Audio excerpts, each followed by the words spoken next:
प्रिय राम भक्तों, दीपक चंद्र सागर की ओर से सभी को राम राम। प्रस्तुत है आरण्य कांड के दोहा क्रमांक 26 से दोहा क्रमांक 33 तक का प्रसंग। परिदृश्य है रावण के कहने पर मारीच की कपट लीला प्रारंभ। प्रभु के दर्शन और मिलन की तरह तरह से कल्पनाएं भावनाएं मन में सजोए हुए अंततः मारीच स्वर्ण मृग बनकर प्रभु की कुटी के सामने इधर इधर कूदने लगा।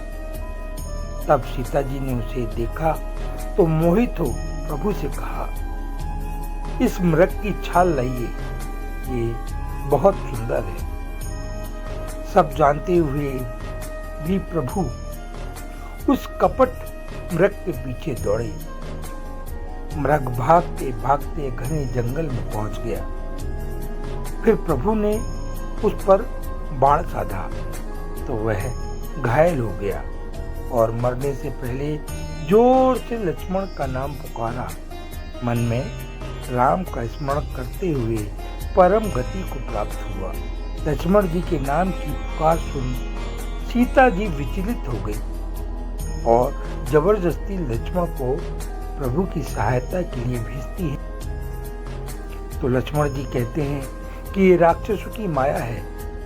प्रभु को तीनों लोकों में कोई नहीं जो परास्त कर सके, किंतु सीता जी नहीं मानती।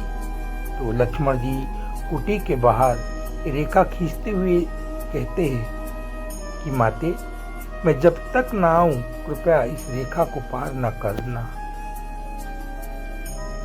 और राम जी की सुध लेने वन की ओर चल दिए।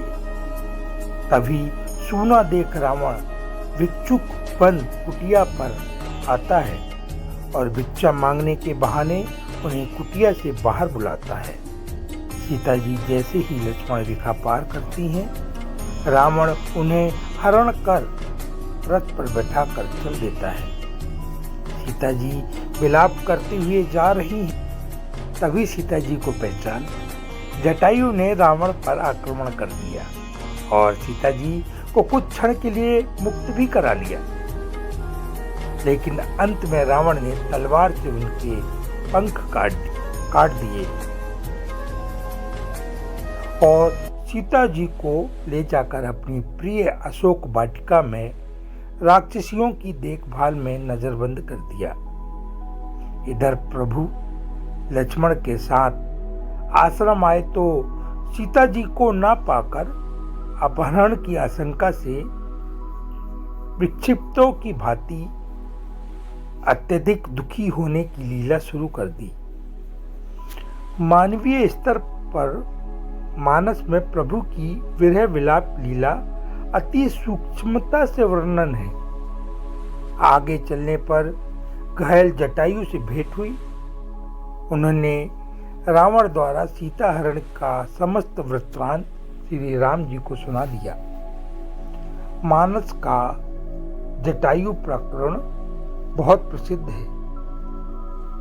उनके कर्म भक्ति की प्रभु भांति भांति से प्रशंसा करते हैं। उन्होंने प्रभु की बहुत सुंदर स्तुति गाई।